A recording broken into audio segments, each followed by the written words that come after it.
Pronto. Então, a partir de agora, nossa aula está sendo gravada. Então, boa tarde a todos. Mais uma vez, então, essa é a nossa aula de História da Matemática.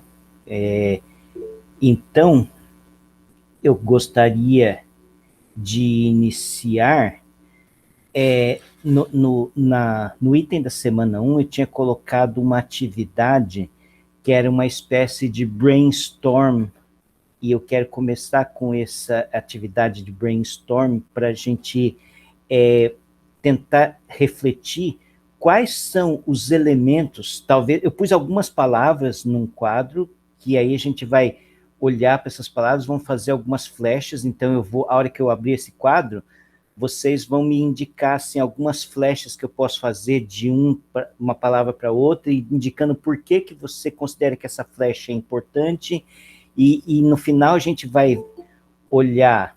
Peraí, deixa eu admitir o Thiago. Então, e aí a gente vai olhar. Agora o Thiago entrou. E aí a gente vai olhar para esse quadro depois, e a gente vai pensar assim, além de identificar quais as inter-relações entre essas palavras, que tem a ver com o que é necessário para se ter civilização. Então, quando a gente fala em civilização, a gente está falando de quê? Isso já é uma pergunta complexa, mas eu talvez não queira me estender tanto nessa pergunta, mas eu quero me estender mais na pergunta: o que é necessário dentro dos elementos do que a gente pode caracterizar como civilização para o desenvolvimento, para o início, o florescimento de alguma atividade que a gente possa caracterizar como uma atividade matemática. Então, basicamente, essa tipo um joguinho que eu quero fazer, um jogo de ideias, de relacionamento de ideias. Então, eu quero agora, a partir de agora, que vocês possam me ajudar.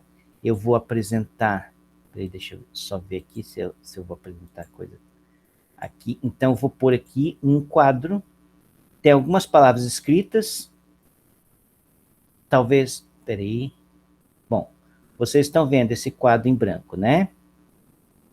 Então, eu gostaria agora que cada um, então, eu pus algumas coisas, vocês veem que eu tenho uma certa tendência a achar que um elemento agregador dentro dessa coisa, por isso que tanto que eu pus no meio, é o Estado. A existência de Estado, para mim, pode ser que não seja, pode ser que seja uma opinião minha que seja equivocada, mas a existência de um Estado é um fator agregador para que os elementos pertinentes a uma civilização possam se desenvolver de uma forma estável.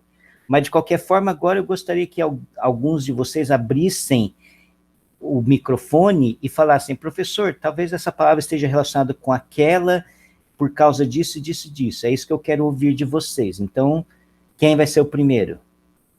Aí eu vou fazer flechas aqui, vamos fazer uma flecha colorida. Pode falar. Peraí. Oi. Oi. Boa tarde. Boa tarde. A primeira coisa que me veio na cabeça quando eu ouvi essas palavras foi ligar a agricultura com o comércio. Agricultura com comércio, tá? Mas em que direção? Tá, só antes disso. A primeira coisa quando eu vejo agricultura, pensando historicamente, eu iria ligar com matemática em si, mas poderíamos dizer que a matemática, na verdade, a matemática, ela está na verdade, eu pus essas palavras, e a nossa pergunta maior vai ser: como essas coisas, cada uma delas está relacionada com matemática mais fortemente ou menos fortemente. Então, a palavra matemática, ela vai estar perscrutando esse diagrama sem ela aparecer como um elemento em si, mas... Entendi. Tá. Então, a agricultura, digamos, a existência da agricultura, para mim, na meu ver, digamos, gerou o comércio. Sim. Tá, então a flechinha seria da agricultura para o comércio. Sim. Porque, pensando em, por exemplo, eu tenho uma agricultura... Eu fico pensando, meu pai planta tomate lá na horta dele. Sim. E aí ele tem ali tomate. Aí o vizinho, ele cultiva abelhas lá, então ele tem o mel. Então, Sim, cada um com a sua própria agricultura ali, houve a necessidade, tipo, sim. oh, mas eu gostaria de mel, mas eu não produzo, oh, eu gostaria de tomate, Uhum. mas eu não cultivo. Talvez assim tem uma palavra aqui que o comércio antes, então você está falando uma forma de escambo. Isso, eu estava pensando no Engraçado, comércio nesse sentido, de engraçado. Peraí, deixa eu só ver uma coisa aqui que tem a minha, a, a minha, a, o, a minha escrita parece assim que ela está não está exatamente situada onde eu estou colocando. Tá, aconteceu alguma coisa aqui com essa canetinha que está me causando algum problema, mas tudo bem, eu consigo ainda sobreviver com isso aqui. Tá, mas então vamos lá. Então, certo, entendo. A agricultura, então, várias pessoas produzem coisas diferentes, então isso geraria o escambo antes mesmo de haver dinheiro. ah, sim, Talvez uma coisa importante, que talvez dinheiro já é uma coisa relacionada de novo a Estado, que também como eu falei, Estado para mim é um conceito que talvez seja central nessa história. Mas pode é que eu considerei falar. como se fosse o comércio não necessariamente com dinheiro, mas a moeda de troca entre si, tipo, quanto de mel vale o tomate. Então, Sim. não necessariamente uma moeda física, como o professor falou, ligada ao Estado, né? Uhum. Mas o comércio nesse sentido de trocas de bens ali, de Uhum. produtos. Não necessariamente eu vou trocar o meu produto por uma quantidade de dinheiro Sim. que equivale a alguma coisa de acordo com cada Ah, estado, né? Foi sim, mais nesse sentido que eu estava pensando. Mas sim, a palavra escambo se encaixa perfeitamente no que eu tinha pensado. tá certo. Ó, várias pessoas levantaram a mão, Marcelo, Luiz, o Leonardo, então quem quiser falar primeiro, mas vocês três então têm a palavra a partir de agora. Vamos lá. Quem vai começar? Acho que foi o Luiz primeiro. Tá. Tá, então lá vou. Boa tarde, pessoal. Eu queria relacionar talvez Estado com agricultura. Eu não sei necessariamente o sentido da flecha, mas no quesito demarcação de terras para o plantio e também na questão Hum. de impostos relacionado ou ao tamanho da propriedade ou à capacidade produtiva dela.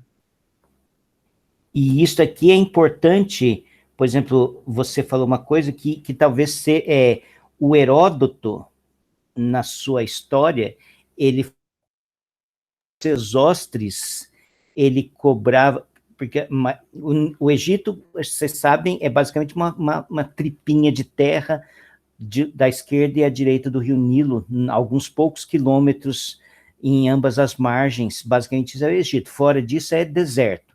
Então, o faraó, ele cobrava dos produtores de terra uma certa porcentagem como imposto, então cobrava da produção dos produtores, que provavelmente produziam trigo ou outros alimentos, então ele cobrava como imposto uma certa quantidade. Só que o Nilo, ele enchia certa época do ano e, de certa forma, o terreno dessas pessoas ficava reduzido grandemente por causa da cheia do rio, e então os produtores, eles demandavam que o imposto fosse reduzido proporcionalmente à quantidade de terra que foi engolida pelo rio. E foi dessa noção, segundo o historiador Heródoto, que surgiu a necessidade de se criar geometria. Tanto que geometria, a palavra significa medição de terra. Então, isso que o Luiz falou tem tudo a ver, talvez, com essa dinâmica existente no Egito. Mas Luiz, pode continuar. Talvez você queira ainda falar mais alguma coisa. Não, acho que era isso. Eu até naquele link, naquele vídeo que o professor mandou dos triângulos de Samos, a primeira parte, ele comenta que acho que até o imposto ele era calculado não necessariamente pelo tamanho da propriedade, mas pelo quanto ela conseguia produzir, assim, eles faziam algumas estimativas, eu achei bem curioso isso também. Um pouco mais elaborado do que, entre aspas, simplesmente, né, Sim, calcular pelo tamanho da propriedade. ok. Obrigado, Luiz. Então, quem que é o próximo que ia falar? Tem o Marcelo e o Léo. Tá, vou falar então. Tá. Tem vários, mas eu pensei em estado escrita, Sim, então o estado escrito, vamos pôr uma outra cor mas acho aqui. que na direção da escrita para o estado. Da escrita para o estado. Eu tava pensando nos vídeos da BBC que você colocou ali Aham. na semana, que ele fala de uma civilização na Austrália que não desenvolveu a contagem, né? E dela acabou. É uma cidade meio sem estado, assim, né? Ela vive no meio da floresta, assim.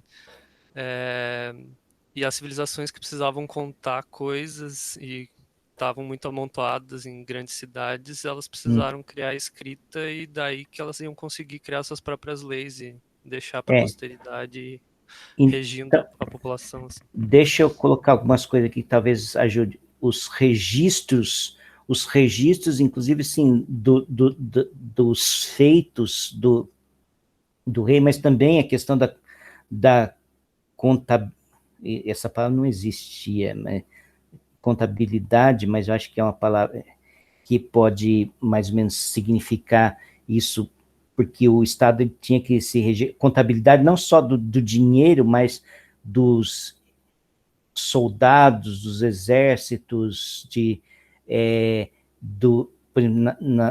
principalmente na questão de guerra, quanto que os povos que foram dominados, o que se pôde trazer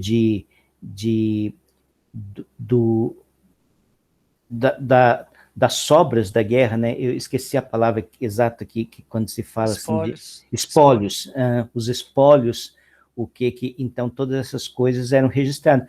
Tanto que assim, a escrita é tão importante porque, vamos de novo no Egito, é impressionante a quantidade de informação que se tem sobre os faraós egípcios. A gente sabe as dinastias, a gente sabe os nomes, a gente sabe os nomes das esposas da maioria dos faraós, assim, a gente sabe a linhagem, a gente sabe as guerras que eles foram envolvidos, assim, tudo isso por causa da escrita. A escrita, ela teve uma influência forte assim, no sentido de registrar os feitos daquele estadista, daquele monarca, e como que essas coisas ocorreram. Então, é impressionante que a gente sabe, mesmo na Mesopotâmia também a gente sabe muita coisa sobre códigos.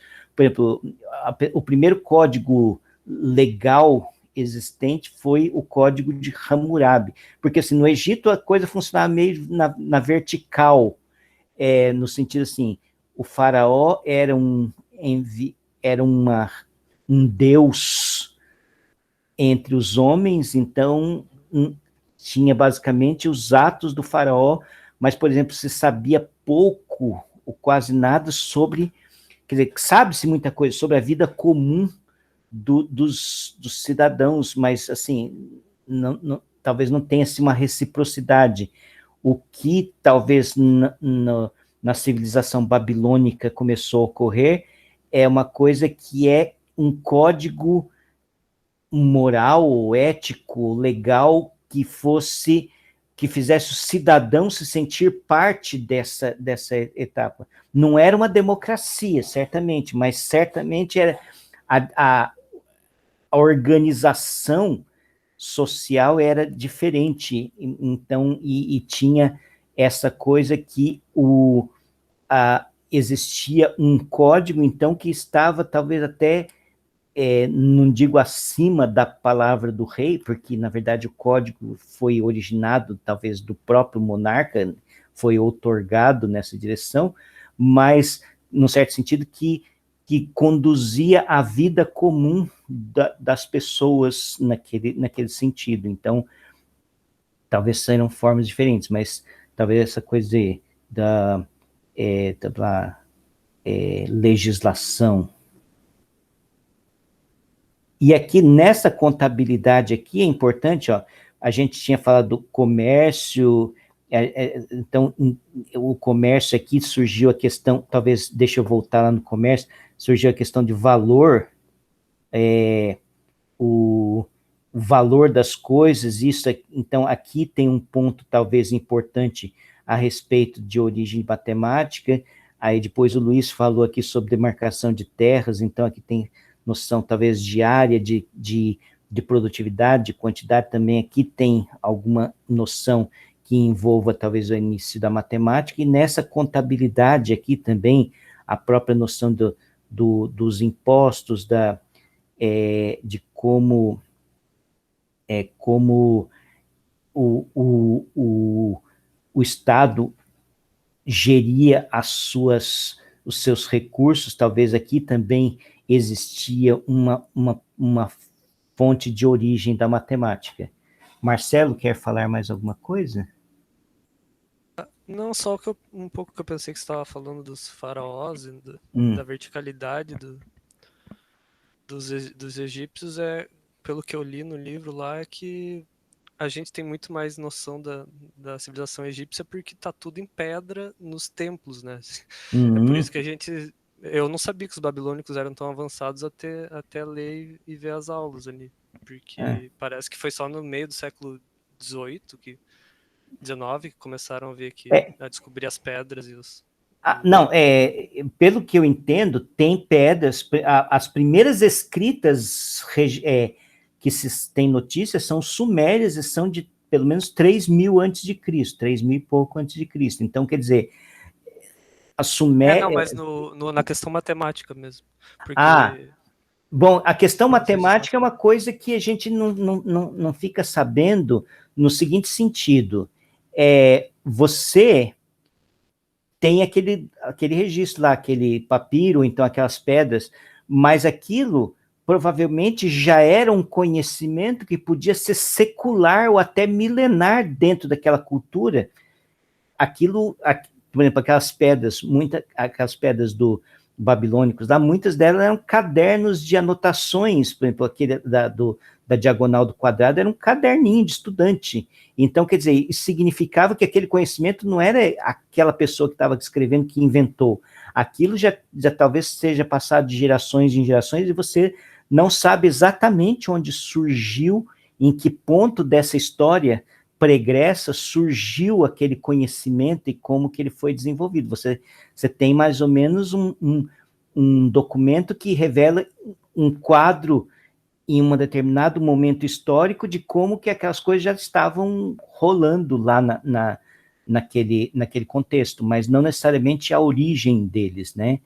Então, isto realmente não dá para saber exatamente quando exatamente cada uma daquelas coisas, e talvez até por que os babilônicos começaram a se preocupar com ternas pitagóricas? Sim, né? Bem abstrato. Então, onde que foi a necessidade, talvez, dentro desse tudo isso que a gente está falando, para surgir uma coisa dessa? O Léo também tinha levantado a mão. Opa, tá me ouvindo, professor? Tô ouvindo. Legal. Eu acho que, dado o que eu li e o que eu vi, que tudo começa com a escrita. Só que, ao mesmo tempo que tudo começa com a escrita, bem como a matemática ela vai estar presente e disfarçada em cada um dos tópicos, eu acho que a religião também fica presente em cada um dos tópicos. Sim. E aí, nesse sentido, eu estava até vendo a questão dos sumérios lá, que o professor colocou o vídeo disponibilizado.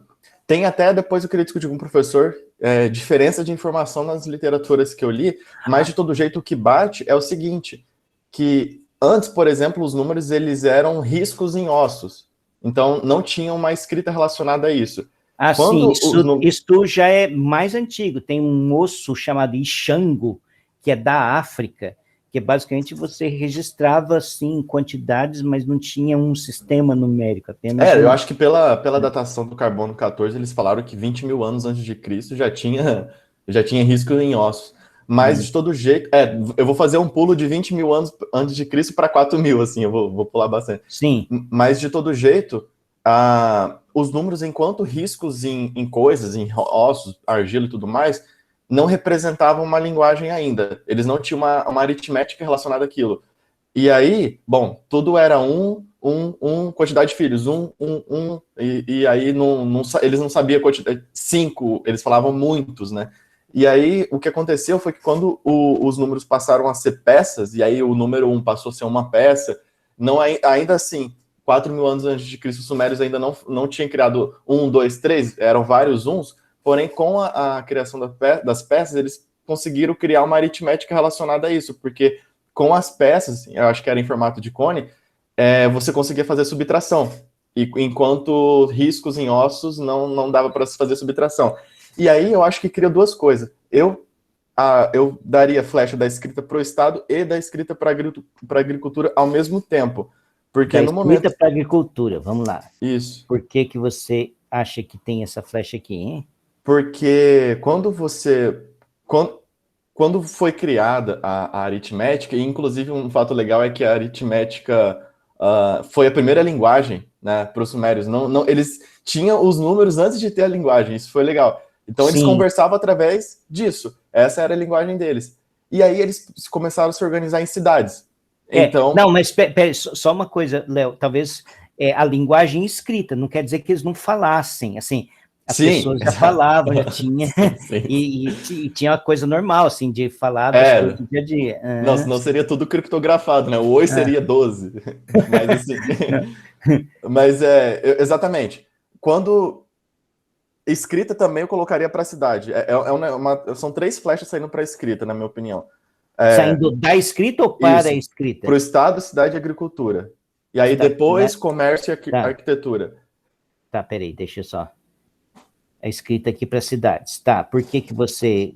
Porque então, quando Deixa eu aumentar a luz aqui.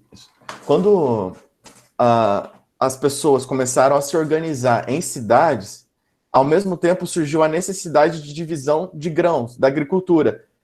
Porque cada um plantava na terra que tinha e não tinha necessidade de fazer divisão porque não tinha uma organização em termos de cidade. Porém, no momento em que se cria cidades, eles começam a organizar dessa forma, é necessário para que se distribua a agricultura um Estado para fazer isso. Então, por isso que eu acho que é simultâneo. Aí a criação do Estado para poder fazer essa divisão. Então, e por isso a escrita... Tem talvez aqui também uma relação... Uma flecha de... Isso que eu ia falar. Eu ia chegar a isso. E aí, por isso a necessidade da escrita. Porque como que eu vou fazer uma divisão de grãos para a população da minha cidade, sendo que eu não tenho uma linguagem para conversar? Quantos que vai para cada um, quantos que vai para outra pessoa? Aí sim, a partir disso, as cidades bem como a agricultura, gerariam comércio e, eventualmente, a arquitetura. Mas eu creio que a sequência seria essa. Tá. Aí depois, lá na frente, a astronomia. Eu acho que ainda assim, a gente não está no 4.000 anos antes de Cristo, a gente não chegou lá ainda. Eu acho que só com o Hiparco e Ptolomeu a gente começa a falar de astronomia. Você acha? Vamos lá, eu acho que não. Depois eu vou falar um pouquinho. Quem tinha levantado a mão, acho que foi o Matheus, né, que tinha levantado a mão. Eu tinha, sim, não sei se tem alguém na frente. Não, acho que não. Ah, tá. Então, eu tenho uma visão, assim, sobre a evolução dos processos históricos, que é difícil colocar uma coisa na frente da outra, geralmente, porque a atividade humana avança com a mediação entre ela e a natureza, sabe? Tipo, é difícil dizer uma coisa. Claro que tem coisas que vêm antes, mas assim, tipo, a agricultura e cidades é uma relação dialética ali. Tipo, se desenvolve a agricultura, mas ao mesmo tempo a cidade, uma vai demandando o avanço da outra. Quando o ser humano se assenta, né, ele deixa de ser um ser nômade que vaga por ali e começa. Tá muito alto o meu áudio? Tá estourando? Agora eu já ajeitei o volume, mas eu tomei um susto no início. Tá. Tá, depois vou ver se consigo regular a sensibilidade do meu microfone. Mas, enfim, é uma relação dialética. Ele surge a agricultura e, ao mesmo tempo, o ser humano se assenta, então vai surgindo as cidades, conforme essas cidades avançam, vai mediando, demandando mais da agricultura. Então, tipo, é difícil dizer, tipo, uma linha, construir sempre na evolução humana, tipo, uma linha lógica, o que veio primeiro, e sem isso seria impossível acontecer aquilo, porque a atividade humana é uma mediação entre ela e a natureza, sabe? Sempre quando surge um novo desafio, a gente resolve, mas a gente não resolveria sem ter surgido esse desafio. Tipo, eu acredito que, enfim, e a matemática... As coisas vão surgindo, né?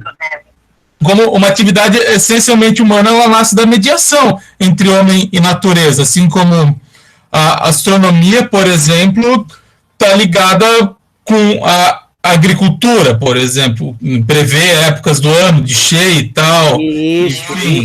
Deixa eu só colocar aqui. Uhum.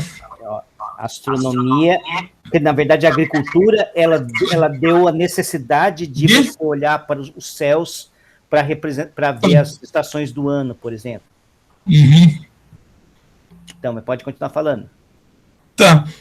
Por exemplo, a religião também, de certa forma, vai estar um pouco relacionada com a astronomia, mas acho que isso fica um pouco mais posterior, né?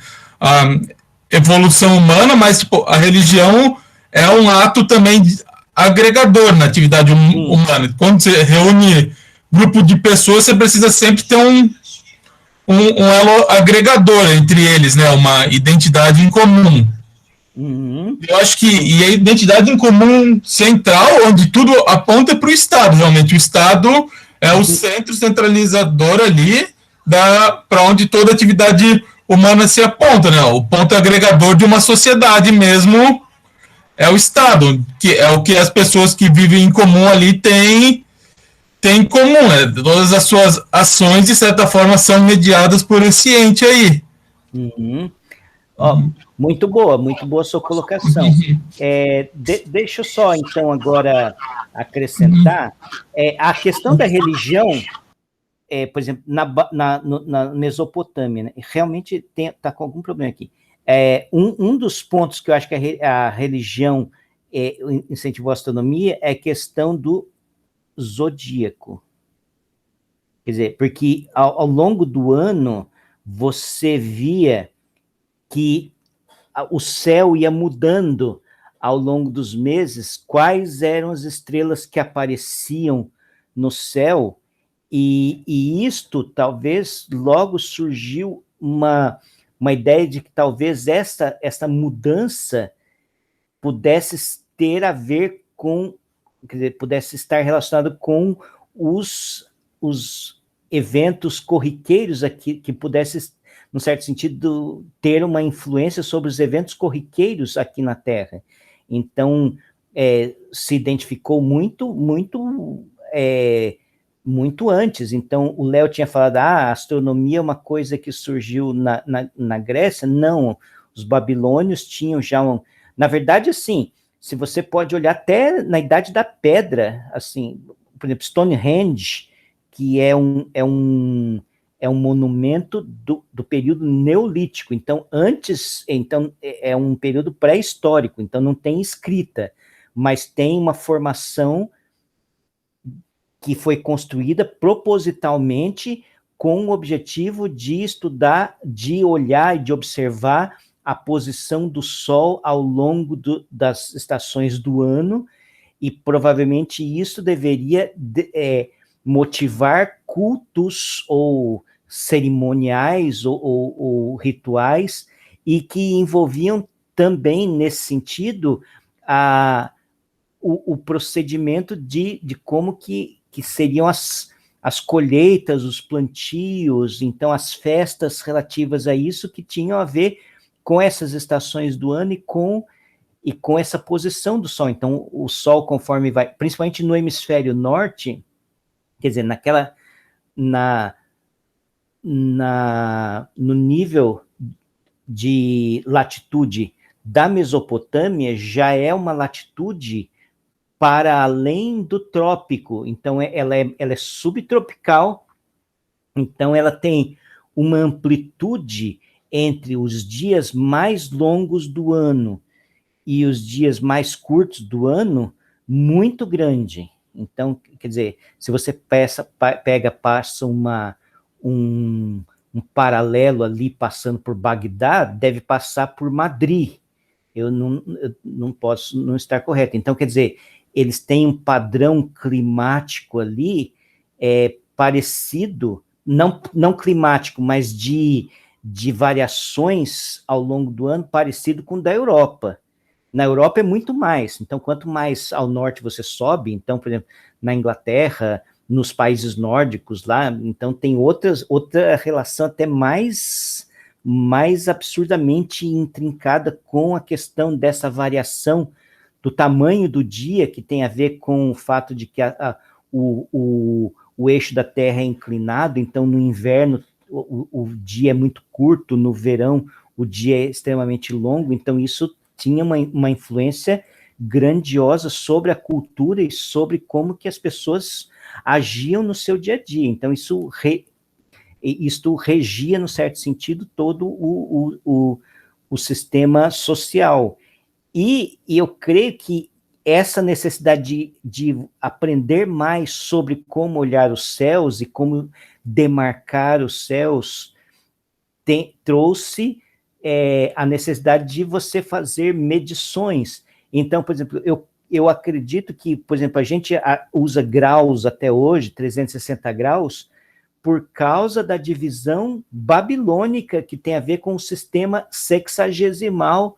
E por que eles usavam sexagesimal? Talvez porque eles eles usassem um calendário lunar que mais ou menos a cada 360 dias eles têm volta a ter uma posição diferente, só que aí eles sabiam que o ano não é 300, se você marcar o ano de 360 em 360 dias, as coisas vão dando um shift, assim, porque na verdade é 365 dias, na verdade até 365 dias você sabe que aos poucos as estações vão dando um shift, porque é 365 dias mais um cadinho, então esse problema de calendário precisou ser acertado até 1500 e pouco, quando o calendário gregoriano foi estabelecido, então tem problemas com respeito a isso, e eles já sabiam que existiam esses problemas.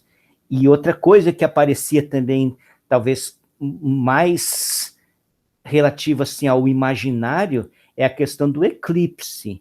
O eclipse é um negócio assim que, imagina, o Sol está sendo engolido, e a Terra está ficando escura, então isso provocava talvez uma sensação de impotência muito grande, então era interessante para aqueles vários estudiosos elaborarem construções, elaborarem estudos para saberem quando que ia ter esses eclipses. Eles sabiam que acontecia de tempo em tempo, e de repente sumia o céu, sumia a lua virava uma lua de sangue, né, como muito falado até dia de hoje, se fala em lua de sangue. Então, quer dizer, isso eram coisas que traziam um assombro, mas era algo que eles sabiam que acontecia de tempos em tempos, então eles precisavam saber quando que ia acontecer. Então, todas essas coisas levaram à instituição da astronomia, mesmo que ela fosse voltada para esses objetivos. A astronomia, como do ponto de vista matemático, de descrição do movimento como um problema geométrico, isso certamente é grego, isso não tem dúvida, que essa versão da astronomia como a gente conhece hoje, ela é grega. Alguém, peraí, o Léo levantou a mão de novo. Então, antes do Léo falar, deixa eu só fazer uma outra relação aqui que não foi feita, da religião com a arquitetura, que eu acho que, talvez até vou trocar de cor aqui, para um cor de abóbora. Religião com arquitetura. A religião também, ela motivou o surgimento da arquitetura. O ponto onde está o cursor diferente do ponto onde eu estou pondo a caneta, então está me trazendo problemas aqui, eu tenho que verificar o que aconteceu. Essa máquina está cheia de problemas, semana passada ela foi para o concerto, voltou, tive que reinstalar o sistema operacional, perdi um monte de arquivos, está uma loucura a minha vida aqui computacional. Mas deixa eu só terminar aqui. Então, a religião, ao mesmo tempo que tinha essa coisa de natureza, como podemos dizer assim, a natureza, de certa forma, trazia problemas para o ser humano, no sentido que o ser humano se sentia desprotegido, frente às forças que se mostravam na natureza, ela precisava, então, num certo sentido, se reagrupar como um indivíduo e como ser coletivo para, num certo sentido, apresentar a sua reação em relação a isso. Então, surgiram os templos. Então, é claro que, por exemplo, o Estado e a arquitetura também tem a ver, porque quando você define o Estado, você, ao mesmo tempo, colocou o rei, o estadista, ele precisa também do seu establishment, mas a arquitetura pode estar muito relacionado com a necessidade da religião de construir o templo. Então, por exemplo, na Mesopotâmia existe os zigurates, que eram templos em formato de pirâmide, pirâmide com degraus, e que eram, assim, num certo sentido, uma tentativa de você, naquele topo, estar, num certo sentido, num estado, num patamar mais próximo das divindades, das forças que são superiores do que quando você está no chão. Então, tinha essa percepção, obviamente, quando você está falando de arquitetura, você está falando da necessidade de técnicas, tanto para o corte das pedras, da fabricação das paredes, da estrutura em si, porque senão podia cair tudo, né? Quer dizer, você tem que não só cortar as pedras de tamanhos adequados. Por exemplo, pedra é mais no Egito, mas na Babilônia era mais barro, tijolos de barro que se faziam as construções. Mas, de qualquer forma, se você vai pôr um tijolo sobre o tijolo e não tem uma certa estrutura, não tem uma certa regularidade, a coisa desmonta. Até no dia de hoje a gente sabe como isso acontece. Então, há também outra necessidade da matemática. Mas, Léo, pode falar, eu fiquei muito tempo falando, pode falar. Não, imagina, professor. Até esqueci. Tá, lembrei. Porque eu tinha que ter feito uma distinção quando eu mencionei astronomia, porque a astronomia que eu estava me referindo é aquela mais em termos de cálculo, né? O que o Ptolomeu Hiparco fez lá e tal. E aí era a base que o Kepler originou para desenvolver as 3 leis de Kepler que regem a astronomia. Mas sim, de fato, por exemplo, quando a gente olha em termos de agricultura, calendário, até nesse sentido a arquitetura está no meio, porque a Stonehenge era, né, um monumento. A gente pode dizer que tem uma certa arquitetura ali, né? Porque, poxa, umas pedras 5 metros de altura, como que levanta aquele negócio, sendo que não tinha roldana na época, né? Mas, assim, por exemplo, os babilônicos, se eu não me engano, com o calendário babilônico, né, precisava de mensurar em termos para colheita e tudo mais, porque o solstício de verão era o início da colheita, o solstício de inverno era o fim da colheita, daí eles precisavam desse início e fim para poder... Mas tá certo, eu só queria realmente mencionar a distinção, porque uma coisa é depois de Cristo, outra coisa bem antes de Cristo. Daí então, mas olha, as coisas a gente se engana. Você sabia que o Kepler, ele na verdade vivia, o ganha-pão dele, é claro, ele tinha o ganha-pão de, assim, era ajudado por mecenas e tal, mas o ganha-pão dele era fazer horóscopo. Essa coisa de astrologia e astronomia vem meio que embolado até recentemente, assim, é muito moderno que se fez essa distinção clara entre o que é astronomia como ciência e o que é astrologia como religião. Então, tem os babilônicos, na verdade, porque o ano começava no solstício de inverno, que eu acho que era ali 21 de junho. E aí, 21 de junho, junho era touro. Então, tinha sempre alguma coisa de horóscopo ali no meio envolvida. Sim, bom, e aí eu já não entendo muito dessas coisas, assim. O Tiago tinha levantado a mão também? Pode falar, Tiago. Não, a observação que eu ia fazer é a respeito também que vocês já comentaram também, mas da religião que tá ligado, na verdade, com quase tudo aí. Se fosse para fazer uma flechinha, ia vir uma flechinha para basicamente tudo, e uma flechinha invisível também por trás com o Estado acompanhando, né? Que isso estava muito presente, né, ainda é muito presente até, mas já foi bem presente, tipo, ligado com tudo, agricultura, para construção de cidades mesmo, arquitetura, enfim. Então é algo a se salientar mesmo. E também com o Estado envolvido por trás, tipo, pega o Egito da vida, que o faraó era quase a reencarnação do Deus vivo, então tá bem ligado também. Eu acho que é uma observação válida. O Estado e religião, muito tempo foram intrinsecamente ligados, assim, não tem como separar. Até hoje, às vezes, é difícil separar, né? Até hoje tem problemas. A Lívia está só sorrindo, mas acho que ela quer falar alguma coisa, né?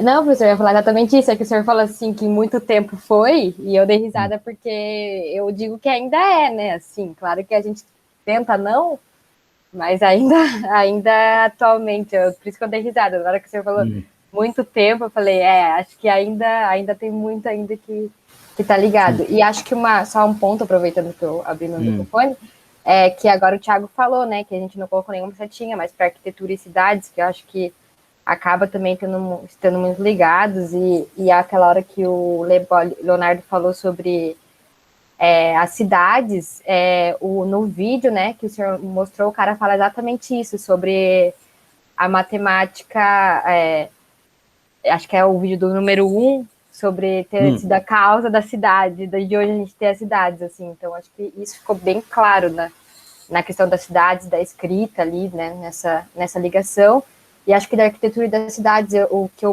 que me veio muito na cabeça foi a questão de quando criaram ali, né, o bastão, que era a medida do braço, mais a mão, enfim, né, uma régua, uma unidade de medida ali. Então, acho que também são duas coisas que se ligam, que a gente ainda não tinha colocado certinho. Uma coisa assim, você falando da unidade de medida, isso tem a ver também com o comércio. A unidade de medida tem a ver com o valor das coisas, e principalmente na comunicação. É claro que, por exemplo, cada estado, cada povo tinha suas medidas, mas a hora que elas começaram, porque tinha rotas comerciais, então imagina assim, vão lá uma caravana de comerciais beduínos saindo do Egito, de camelo ainda não tinha, camelo é muito mais recente a domesticação, mas saindo lá com seus animais, sei lá o que eles usavam, até lá o rio Eufrates para comerciar, outra língua, outra civilização, outras unidades de medida, aí depois o cara chega, mas isso aqui custa tanto, mas esse não é o mesmo que esse, eu pedi tanto, mas eu te dei isso, não, você me deu outra coisa. As brigas, as confusões por causa de unidade de medida, e também, para falar sobre isso, né, unidade de medida é uma coisa que até hoje temos problema. Por exemplo, você pensar o país maior poder econômico e de influência internacional no mundo, usa uma unidade de medida absurda até hoje. Eles não falam em termos de sistema métrico, eles falam em polegadas, em jardas, em pés, que é um absurdo, assim, que ninguém entende aquela, só eles usam aquilo, então o mundo inteiro usa sistema métrico, que é só dividir por 10 ou multiplicar por 10, as coisas são tão fáceis. Não, lá aí um pé são 12 polegadas, e aí uma jarda são 3 pés, assim, é uma confusão dos diabos, e eles continuam usando essa coisa, e aí ninguém tem, por exemplo, já ocorreram acidentes de avião por causa disso, tem histórias interessantes, quando no Canadá mudou do sistema americano, que era britânico, na verdade, para o sistema métrico, aí o controlador lá do avião não sabia, ele estava pensando na unidade de medida antiga, ele achou que tinha combustível suficiente no avião e levantou o voo, quando chegou na metade, o combustível acabou. Então, tem histórias muito interessantes sobre isso, assim. Então, quer dizer, unidade de medida é outra coisa que também envolve, imagina como deve ter sido no começo. Assim, como o Matheus disse, as coisas não tem... Eu pus algumas flechas dizendo, isso aqui influenciou isso, mas, na verdade, as coisas são mediações, como muito bem disse o Matheus. Então, as coisas vão surgindo e por causa de você resolver um problema, outros problemas aparecem que exigem outras soluções e que vão acabar tendo como consequência o surgimento de outras atividades ou de outras coisas. Então, é assim que se desenvolve. Então, não tem uma progressão linear. E mesmo, por exemplo, assim, aquela classificação de temporal que eu tinha colocado no primeiro vídeo lá, a idade do bronze, a idade do ferro, então não é uma coisa assim, acabou a idade do bronze e começou a idade do ferro. Então, certamente existiam, naquela mesma região, podia existir gente que ainda estava até para trás, podia certamente pegar toda a Europa, assim, podia ser que existiam regiões ainda que estavam quase na idade da pedra, enquanto outros já estavam na idade do bronze, e outros já estavam passando para a idade do ferro, então as coisas eram misturadas, igual, por exemplo, muita gente pensa, terminou a Idade Média, começou a Idade Moderna, mas, por exemplo, a Idade Moderna, lá em 1400 e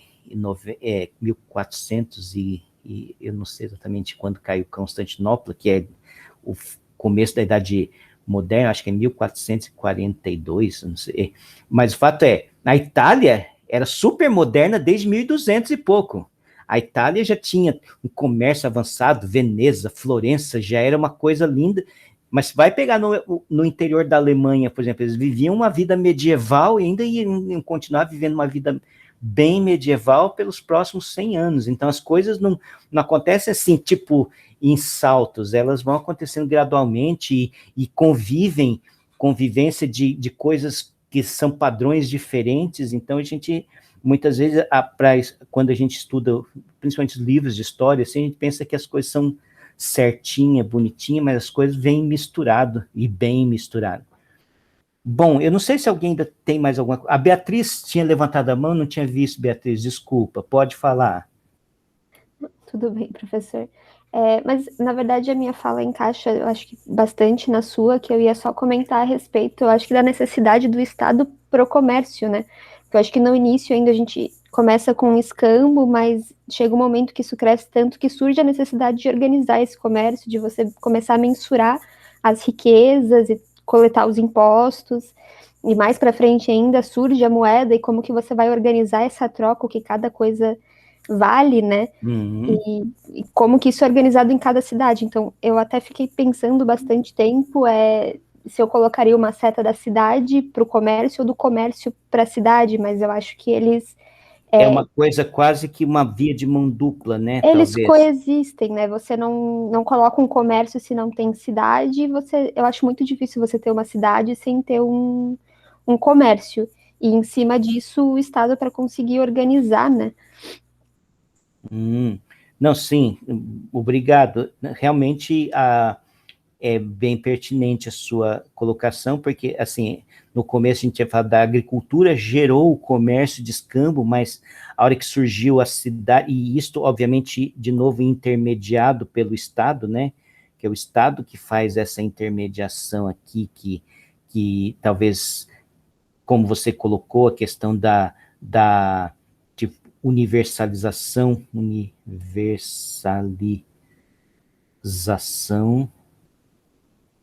dos valores. Então, acho que isso talvez seja uma coisa que seja pertinente ao Estado de fazer. Posso fazer uma colocação? Oi, pode. Rapidinho. Porque daí, claro, né, uma coisa é analisar ali a gente está bem antes de Cristo, e eu acho que daria para fazer esse experimento para vários momentos, assim. Eu acho que as flechas seriam bem diferentes. Por exemplo, a da religião para astronomia, eventualmente, aquela setinha verde vai virar um X vermelho, né? Depois, quando começa a surgir a questão do antropocentrismo versus o teocentrismo, e aí, bom, no que diz respeito àquela tríade daqueles três caras, o Nicolau Copérnico, Galileu e o Kepler, que eu estava falando, aí tem um problema enorme com relação à religião e astronomia. Mas sim, mas de certa forma, mesmo, por exemplo, quando você pensa antropocentrismo, isso é uma visão que eu tenho, assim, é também uma concepção, vou tirar a palavra religiosa, vou colocar a palavra metafísica. Então, no certo sentido, você está trocando um modelo por outro, mas, na verdade, a gente poderia colocar tudo dentro do mesmo balaio. Quer dizer, claro, tem a questão da exatidão, da matemática, do conceito objetivo, que astros que giram em torno do outro, isso é uma questão, mas outra é, o que realmente é importante? É o ser humano que é a importância principal dentro de todo esse contexto, ou tem uma entidade superior? Tem alguém que está entrando agora, depois de quase uma hora. Então, e aí, ou é a questão de uma ser superior, uma entidade superior que governa e que controla e que, na verdade, determina a vida de todos os seres humanos. Então, isso são questões, assim, de o que é a centralidade. Então, eu colocaria a palavra religião, talvez não seja a palavra adequada, que você está pensando em religião como sendo religião estabelecida, religião como sendo instituição, mas eu estou pensando em religião como sendo a preocupação última do ser humano sobre a sua própria existência. Então, nesse sentido, troca 6 por meia dúzia. Porque, por exemplo, uma coisa que foi até bem polêmica, uma coisa que foi se concluindo com o passar do tempo, é que quanto mais a astronomia, a ciência foi avançando, menos Deus fazia algo. Não sei o que eu quero dizer com isso. Por exemplo, antes de vir a lei da gravitação universal, acreditava-se que o que segurava os planetas eram anjos. A ciência foi evoluindo, daí concluiu-se a partir de uma prova científica, né? E aí o estudo científico começou a ser avançado, de que não, na verdade não tinha anjos ali, na verdade são a questão da massa, atrair massa, tudo mais, gravidade, e aí com a terceira lei de Kepler eles conseguiram concluir isso. E eu acho interessante, porque, por exemplo, isso era polêmico porque pessoas foram queimadas em praça pública por falarem isso, né? E demorou-se anos para poder levar isso em consideração. Mas, ao mesmo tempo, tem a questão da importância, eu acho que da Igreja Católica, por exemplo, no que diz respeito ao Brasil mesmo, questão dos jesuítas, né? Eu acho que, assim, as primeiras universidades só foram criadas por conta dessa criação, de trazer o conhecimento de lá para cá. Claro, teve também coisas que, questão de troca de bens aí, não vou entrar no mérito, mas eu acho que, assim, a religião teve uma grande importância no que diz respeito ao Brasil, em termos de evolução de conhecimento. E aí, com relação à arquitetura, eu acho muito interessante, depois eu vou até compartilhar com o professor, se o professor achar pertinente compartilhar com a galera, o que diz os astecas. Eu acho muito boa a arquitetura asteca e ainda acho meio obscuro de como que aquelas coisas foram construídas. Né? Um sistema hidráulico muito absurdo de evoluído para a época. E, bom, depois eu mando para o professor um documentário que eu assisti nesse meio tempo, que aí o professor vê se é relevante ou não para a galera. Ok, pode mandar que aí eu coloco. Lívia tinha levantado a mão de novo? Não, é só um parênteses, eu acho que não cabe tanta discussão, mas uma pequena coisa que o Lebaldi falou de que a religião trouxe muito evolução no conhecimento, porque isso é um pouco relativo, né? Porque a gente acredita, na minha visão, assim, né? Hoje que esse era o conhecimento, enfim, mas já existiam povos aqui que já tinham grande conhecimento, né? E só que isso tem, durante muitos anos e até hoje, sido ignorado, mas eles têm um conhecimento muito importante, assim, e só que ele não foi passado para frente, porque veio a colonização daquele jeito e foi aquele conhecimento que foi... Bom, tem duas coisas, assim, que você falou, são importantes. Sim, tinham conhecimento. O não foi passado para frente é relativo, porque, na verdade, em povos ágrafes, a tradição oral é muito importante. Então, aquela coisa de todo mundo sentar ao redor da fogueira e o ancião da tribo contar as histórias e contar as lendas para as criancinhas, e as criancinhas já desde... E isso faz parte dessa transmissão de conhecimento. E como não tem o sistema de escrita, que ele, num certo sentido, preserva o conhecimento de uma forma mais estável, mas é uma forma de transmissão. ágrafe significa que não tem escrita, então a linguagem só tem a linguagem falada, mas não tem nenhuma representação linguagem escrita. Então, por exemplo, as tribos indígenas brasileiras, por exemplo, que não é o caso mesmo dos astecas ou dos maias, que tinham hieroglifos, então não eram ágrafes, mas aqui no Brasil, sim, a maior parte das tribos indígenas não se desconhece, provavelmente não tinham mesmo, e as tribos que se conhecem hoje em dia, pelo menos a cultura ancestral deles, não tinha uma escrita. A escrita que eles usam é a escrita que foi introduzida com a colonização. Então, mas a transmissão oral era importante. E isso vem, até a matemática, eu coloquei o vídeo, ficou grande, ficou enorme o vídeo da matemática grega antes de Euclides, que eu falo um pouquinho sobre essa coisa da tradição oral, que assim, eles escreviam na areia, mas, por exemplo, a sociedade pitagórica, eles não tinham aquela coisa de escrever livros ou escrever artigos, não existia nada disso, então eles simplesmente transmitiam para os discípulos, eles aprendiam aquela coisa, então era importante, assim, fixar aquela ideia, então, quer dizer, você está ouvindo o mestre, então aquilo tem que ser fixado palavra por palavra, tem que ser absorvido completamente, e aquilo tem que ser transmitido. Então, é uma coisa assim, de seriedade total, assim. Então, mas outra coisa que eu acho que assim, eu sei que tem a gente vai voltar nessas discussões no futuro, quando a gente falar bastante sobre, principalmente na Renascimento, principalmente a questão da Companhia de Jesus, que a Companhia de Jesus, ela tem grandes nomes cientistas, matemáticos, astrônomos. Por exemplo, um dos caras assim, importantes é o Christopher Clavius, que foi o astrônomo que foi o responsável pela formulação do calendário gregoriano. E eles tiveram uma treta com Galileu, não só por causa do heliocentrismo, mas por causa de atomismo. O problema do Galileu maior não foi por causa do heliocentrismo, foi por causa que o Galileu, por causa dos infinitésimos, os infinitésimos que a igreja é considerada como sendo atomista, e atomismo era um problema por causa da doutrina da transubstanciação. A doutrina da transubstanciação e atomismo não se...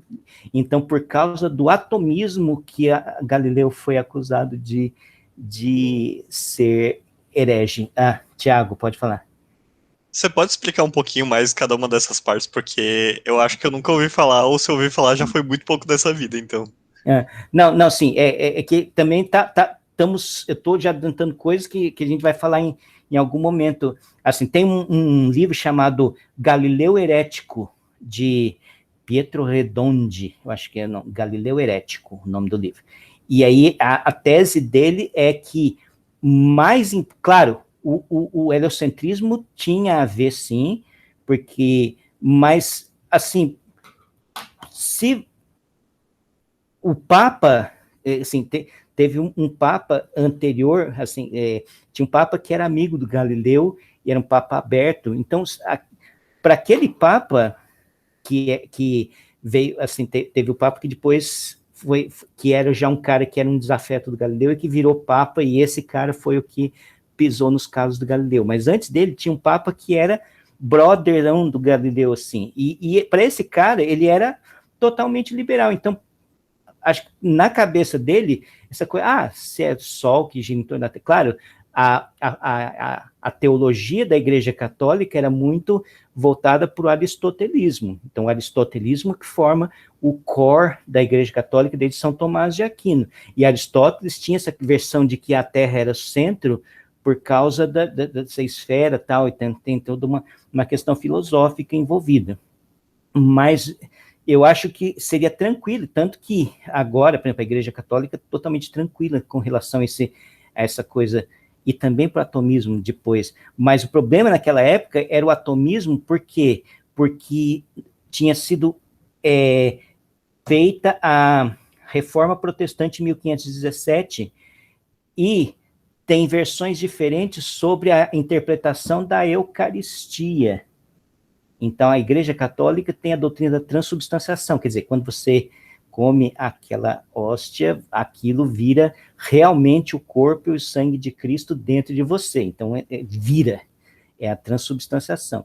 Mas Lutero, ele já colocou de uma outra forma, que é a consubstanciação, quer dizer, quando você come aquele momento, então vem a presença de Cristo, se faz ali, a substância de Cristo se faz presente junto com a substância do pão e do vinho. Então, são interpretações diferentes.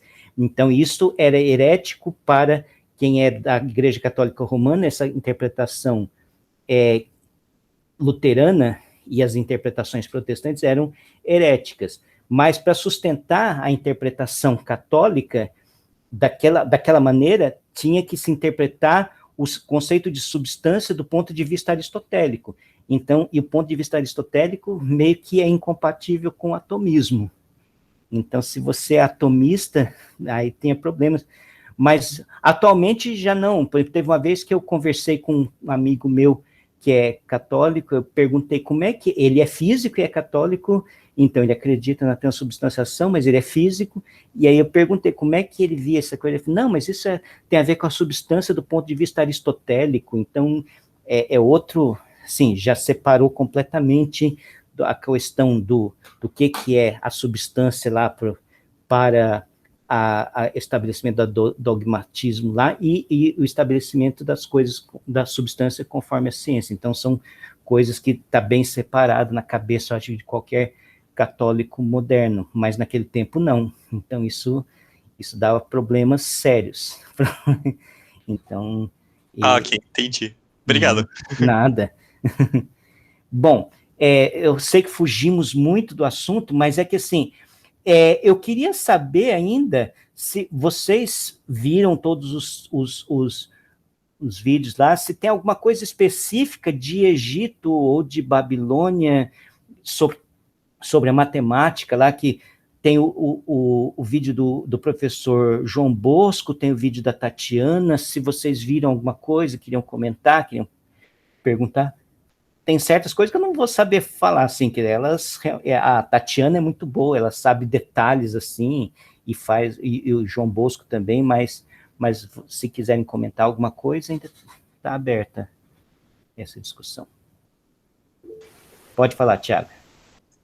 Uma coisa que não tem necessariamente a ver com o jeito que eles faziam na época, no sentido a matemática deles, de demonstrar e tudo mais, mas uma curiosidade, foi uma engalfinhada que o professor soltou que eu achei muito engraçado, que eu não tinha parado para ver, que é a respeito do jeito que eles aprendiam, de estar falando de não ter criado uma forma específica, uma fórmula para, tu resolve esse problema desse jeito, tipo, genérico, e daí falava, tudo bem, do jeito que aparece na época para eles era assim, dos egípcios, dos babilônicos, e se tu desse eles fossem, tipo, crianças do ensino fundamental e desse eles para ver o nosso jeito de aprender, hoje em dia no Brasil é o mesmo jeito, e eu fiquei meio, caraca, verdade, não tinha parado para pensar nisso.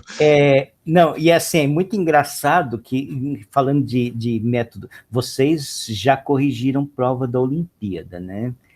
Então, tem umas coisas muito engraçadas que acontecem quando você pede para demonstrar alguns fatos. Já vi muitas vezes acontecer assim, a pessoa dá 3 exemplos numéricos específicos, porque na cabeça deles, assim, o professor insistia tanto assim, ele em geral apresenta uma fórmula, e apresenta 3 exemplos onde a coisa funciona e pronto. Então, está estabelecida a verdade através de 3 exemplos. Então, isso acho que fica como quase que um modus operandi, e o aluno leva isso para a prova e fica muito engraçado. Uma prova de Olimpíada de Matemática, o aluno chega lá e põe 3 exemplos, e acho que com isso demonstrou alguma coisa, assim, mas eu acho que era mais sério, assim, eu fiz essa brincadeira, mas eu acho que para o egípcio, ele sabia muito bem o que era um exemplo específico e o que era o que estava por trás, que muitas vezes ele não conseguia, talvez, expressar exatamente essa ideia que estava por trás. Só a hora que ele fizesse um exemplo que ele podia estabelecer o que estava na cabeça dele, que era a regra, como que tinha que ser, não tinha aquela coisa de fórmula, x é igual a menos b, mais ou menos raiz quadrada de b2 menos 4ac sobre 2a. Não existia isso. Mas se ele pegasse um problema que envolvesse uma equação de segundo grau, ele sabia o que fazer e que dava exatamente aquela fórmula. Para cada exemplo ele sabia, mas é uma coisa engraçada, porque assim, ele sabe o que fazer, mas se você perguntar exatamente o que é que você está fazendo, ele não saberia explicar qualitativamente o que ele está fazendo. Ele consegue explicar quantitativamente o que ele está fazendo. Eu acho que esse é o tipo de abstração. Então, é abstrato também, assim, eu tinha um certo preconceito, e eu acho que eu acabei com alguns preconceitos que eu tinha em relação à matemática egípcia e babilônica, que eu achava que era muito mais concreta do que realmente ela é. Ela tem o seu aspecto abstrato, tem o seu aspecto também do desafio intelectual. Eles, às vezes, propunham problemas que não tinham a ver com aplicação prática nenhuma, era só uma elucubração mental para saber se o cara sabe fazer conta, se o cara é esperto, sabe resolver problemas. Era, com certeza, uma matemática voltada para a resolução de problemas. E, atualmente, existem matemáticos que funcionam assim. Existem dois tipos de matemático. O matemático que é o matemático voltado para elaboração de teorias, então ele consegue ver o big picture de todas as coisas, então ele consegue ver, essas relações aqui, tem esses teoremas que relacionam esses dois mundos, então tem essas coisas, então ele consegue codificar a informação, mas ele não está resolvendo nenhum problema específico. E tem outro tipo de matemático, que é o matemático que ele pega um problema e ele tenta resolver o problema, e com isso ele vai tendo que se deparar com conceitos abstratos e com tecnologias que ele tem que aprender especificamente, talvez ele nem se interesse em aprender em toda a sua extensão uma teoria, mas ele precisa daquilo lá, naquele momento, para resolver aquele problema. Então, é assim que funciona? Ok, vamos embora. Então ele faz. E isso até hoje é assim. Por exemplo, você pegar um exemplo que eu acho que é paradigmático de matemático resolvedor de problema era o John Nash. O John Nash, ele era um cara assim, o que é o problema mais difícil que tem nessa área? Aí ele ia lá, ouvia o que era o problema e saía resolvendo. E ele tem teoremas importantes. O John Nash não é só importante por causa da teoria dos jogos. John Nash, o teorema mais importante de John Nash é um teorema de imersão de variedades riemannianas, que é um teorema tecnicamente difícil, assim, de que toda variedade riemanniana pode ser imersa dentro de um espaço euclidiano de dimensão maior, assim, é como se fosse um teorema de imersão de Whitney, de variedades, que se toda variedade você consegue colocar dentro de um Rn para algum n específico. Então, basicamente, o teorema de John Nash é um pouquinho mais sofisticado, que envolve também, não é só colocar dentro de um Rn, mas um Rn que tem um produto interno. Então, aí a métrica riemanniana aqui vira uma métrica induzida pelo produto interno do espaço-ambiente. Basicamente, essa é a ideia. E é o teorema mais importante dele, e ele saiu atacando assim, ele não sabia, ele não, talvez não tivesse toda a linguagem dos geômetras, mas aí ele saiu resolvendo EDP para lá, e conseguiu fazer o problema. Então, quer dizer, e com genialidade. Então existe esses dois tipos de matemático, e é importante que tenha esses dois tipos de matemático. Assim, em geral, por exemplo, eu sou do tipo que gosto de olhar só teoria, então gosto de ficar aprendendo categorias e aprendendo aquele mundo de coisas assim, vendo como é que elas se interrelacionam. Isso para mim é o meu parque de diversões, mas talvez eu certamente não sou tão bom assim em resolver problemas. Por exemplo, eu sou péssimo em combinatória, por exemplo, então, mas é a vida. Então, mas eu acho que os egípcios, e mesmo os gregos, eu estou cada vez mais, pelo menos até Euclides é o primeiro matemático, pelo menos que se tenha registro, historicamente, de alguém que tenha essa noção de estrutural, essa noção de que é um matemático construtor de teoria, construtor de estrutura. Eu acredito que a maioria dos matemáticos que vieram antes eram mais resolvedores de problemas. Talvez o Eudoxo de Quinido, que não se tem nada escrito dele mesmo, tudo que se tem de Eudoxo é do Euclides, na verdade, está escrito no livro de Euclides. Mas o Eudoxo talvez seja um desses matemáticos teóricos, assim, que pensam em termos de mega estrutura, mas a maioria dos matemáticos gregos eram resolvedores de problemas. Então, eles tinham um problema específico, quero construir um cubo com o dobro do volume do cubo existente. Então, como é que constrói esse lado? Então, quero trissectar um ângulo específico. A gente vai falar mais sobre isso na aula que vem. Então, como que faz? E vai fazendo. E aí chega um momento que ele tem que justificar por que fez. Então, esse o justificar por que fez, talvez não tivesse aquela estrutura assim, tem os axiomas, tal, então você tem, pelo teorema 2.4.5, você chega a essa conclusão, aí usa o lema 1.3.2 e põe aqui, então, isso é Euclides, mas antes do Euclides, é assim, tudo bem para você que esses dois ângulos aqui são congruentes, então se esse aqui é congruente, aquilo, então, todo mundo mais ou menos tinha aquela caixa de conhecimentos padrões que todo mundo mais ou menos assim admitia, isso aqui é verdade, assim, tinha talvez aquele apelo quase que visual, e daí eles, tem certas coisas que todo mundo acredita, todo mundo sabe que é verdade, então vou pôr a mão nessa caixa e vou usar. Tinha uma colega nossa, professora do departamento, já aposentada, que ela falou uma vez assim, geometria para mim é igual um saco. É um saco no sentido assim, você tem um sacão enorme de resultados, e aí, a hora que eu preciso resolver um problema, eu vou lá, ponho a mão, tiro o que eu preciso e resolvo o problema. Então, é assim que, para mim, funciona a geometria. Mas ela não tinha, talvez, tanta preocupação, o que vem antes do quê? O que depende do quê? Esse resultado depende do anterior. Mas, assim, eu sabia que tinha lá os resultados, os teoremas que precisa. Então, tá lá esse triângulo aqui, eu quero calcular essa altura. Teorema de Pitágoras, vai lá, põe teorema de Pitágoras, resolve. Então, ela tinha essa visão de geometria. Eu acho que essa era a visão de geometria que muitos dos geômetras gregos, estamos falando de Grécia, que a gente pensa, Grécia, abstrato e tal, mas ainda tem esse aspecto meio prático da vida envolvido. Talvez a gente tenha que falar mais sobre isso na aula que vem a respeito de como é que era essa mentalidade grega envolvida. Alguém mais tem alguma coisa para falar agora? Porque a gente estamos caminhando, evoluindo na direção da outra. Mas de egípcio, de babilônico, ainda tem alguém que quer falar alguma coisa?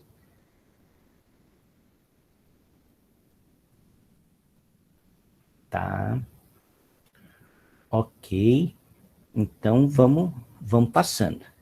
Então, eu não sei, vocês já assistiram aquele lá do dominó? Legal, né? Aquilo você fica assim, você fica relaxado, só fica vendo aquelas maquininhas lá, que aí pega uma bolinha, bate aqui, cai outra coisa. Aquilo para mim é assim, mind-blowing aquilo.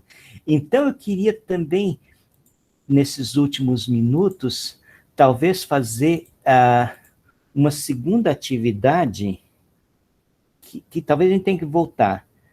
A questão eu vou colocar assim, opa, tá ruim aqui. Eu não sei se é a caneta, o que está acontecendo aqui? Eu não estou conseguindo.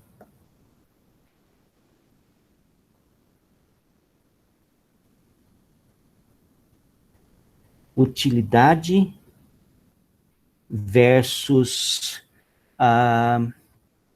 vamos colocar assim, estética.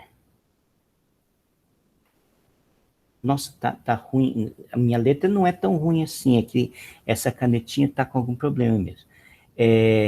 Então, lembra que eu coloquei mais ou menos uma pergunta assim, se você for explicar para alguém aquilo que você faz, aquilo que você estuda, eu estudo matemática, o que faz?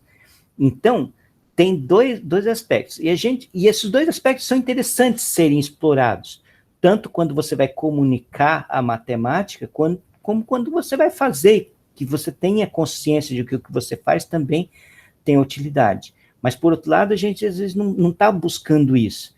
Então, eu queria meio que fazer esse cabo de força entre esses dois pontos de vista, assim, e como justificar, assim, a matemática pelo lado da utilidade, pelo lado das aplicações, pelo lado do que ele pode reverter em termos de benefícios tecnológicos, científicos, então, para outras áreas, para além da matemática, e o que é intrínseco da matemática. Então, dentro desse que é intrínseco da matemática, então, o que você está buscando dentro da matemática?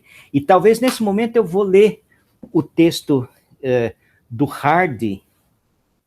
Peraí, tem que pegar aqui os óculos. Só para um texto aqui importante, 2 textos que eu vou ler a Apologia de um Matemático, do Hardy. Então, primeiro diz assim: os padrões dos matemáticos, assim como dos poetas e dos pintores, têm que ser belos. As ideias, assim como as cores ou as palavras, devem se encaixar em uma forma harmoniosa. Beleza é o primeiro teste. Não existe lugar permanente no mundo para matemática feia. Então, esse é o primeiro ponto. E o segundo, que é o Hardy falando sobre a sua própria atividade como matemático. Então, ele fala assim: eu nunca fiz nada de útil, nenhuma descoberta minha foi feita ou quer dizer, nenhuma descoberta minha fez ou é provável que faça, direta ou indiretamente, para o bem ou para o mal, a mínima diferença no bem-estar do mundo. Eu tenho treinado outros matemáticos, mas matemáticos da mesma qualidade que eu mesmo, e o seu trabalho tem sido, até onde se possa falar, assim, até onde eu tenha ajudado eles a fazê-lo, tão inúteis quanto o meu próprio trabalho. Julgado por todos os padrões práticos, o valor da minha matemática, o valor da minha vida matemática é nulo. E fora da matemática, é trivial de qualquer maneira. Eu tenho apenas uma chance de escapar do veredicto de completa trivialidade, que eu tenha feito, que eu possa ser julgado por ter criado algo digno de ser criado. E que eu criei alguma coisa, isso é inegável. A questão aqui é a respeito do valor. Então, basicamente, dois textos que eu queria ler para vocês do Hardy, vale a pena vocês lerem. É claro que ele tem... Ontem eu lendo, eu tive uma certa raiva, porque ele tem um padrão elitista, assim, o jeito que ele fala sobre matemática, o jeito que ele fala sobre a própria carreira dele, você percebe que ele tem um padrão elitista, assim, do que ele considera... então, ele consideraria todos nós aqui um bando de picareta, assim, só para você ter ideia. Bem prepotente, né? Mas, assim, o que eu coloquei aqui é o fato, assim, que basicamente grande parte do trabalho dele é tentar elucidar que tipo de critérios você usa para dizer que um resultado matemático tem qualidade, ou é bonito, ou tem profundidade. Então, ele vai discutindo essas questões de profundidade, de alcance do trabalho. Então, ele vai dando alguns critérios e vai comparando, por exemplo, com problemas de xadrez. Então, por que o problema de xadrez parece uma coisa intrincada, mas por que o teorema de que existem infinitos números primos é mais bonito e é mais abrangente do que um problema de xadrez específico? Então, é bem interessante. De qualquer forma, é uma leitura que vale a pena ser feita. A Apologia de um Matemático, de Geoffrey Hardy. É um livro que vale a pena ser lido. Mas vamos lá, vamos tentar... Quer dizer, não sei se hoje vai dar tempo, porque falta 20 minutos para a gente acabar a aula, mas talvez a gente possa começar já a fazer hoje esse teste para saber, assim, como que vocês apresentariam a matemática para um colega. Vamos começar assim, talvez a pergunta assim, se você está no barzinho tomando cerveja com seus amigos, e aí os seus amigos perguntam, o que você faz? Ah, mas por que você faz isso? por que você acha que é legal isso que você faz? O que você diria?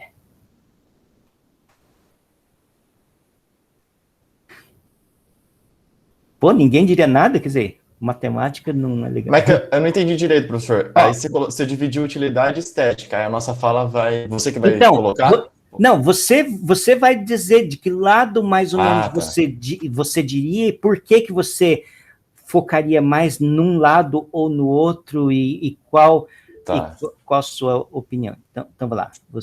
Peraí, eu vou dar uma pensada. Peraí, alguém colocou aqui? Eu já gostei e nunca fiz nada de útil, a Lívia. Tá.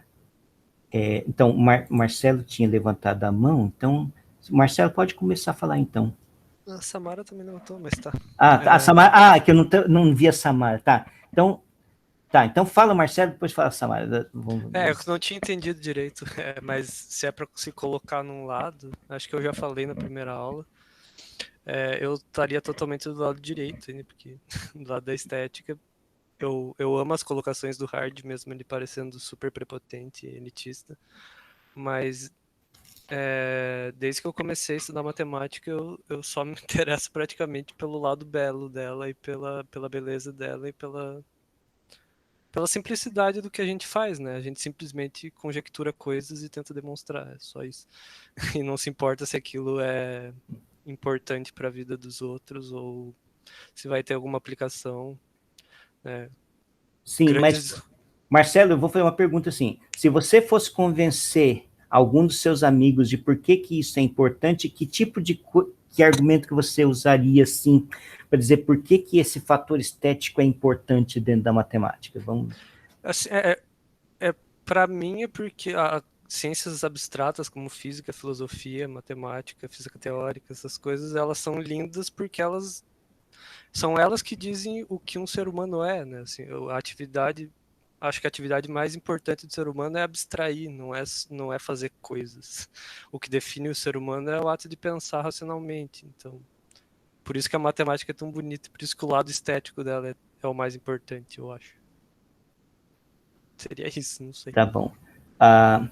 Quem você falou que tinha levantado a mão? A Samara? Pode? Então, eu vou muito pelo lado da utilidade. Porque eu não consigo pensar em nada na nossa vida, tipo, na nossa sociedade, no nosso dia a dia, que a gente não use matemática. Ainda mais eu, que eu sou formada em engenharia. Então, eu sou formada em uma coisa que realmente aplicou matemática o curso todo. E lendo em outras disciplinas ali, eu vi uma coisa que me chamou a atenção, a parte do que quem não sabe matemática é socialmente excluído. Então, aquela coisa que você vai no mercado, você vê 2 produtos similares, mas esse é mais barato do que esse. Você olha só, as pessoas às vezes olham só o preço, mas aí não vê, digamos, a quantidade que tem dentro, quantos gramas tem, litros tem, e aí acha que está fazendo uma boa escolha, mas não tem a noção da matemática envolvida ali para ver se você realmente está pagando mais barato ou não.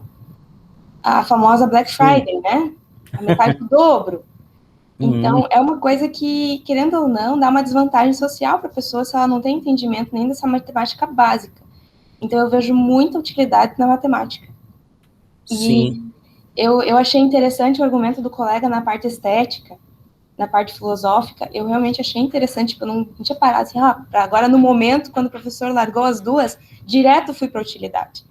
Eu tinha pensado, o que tem a ver a estética? Aí o colega apresentou ali o argumento dele, eu fiquei, nossa, é verdade, é uma coisa a ser considerada.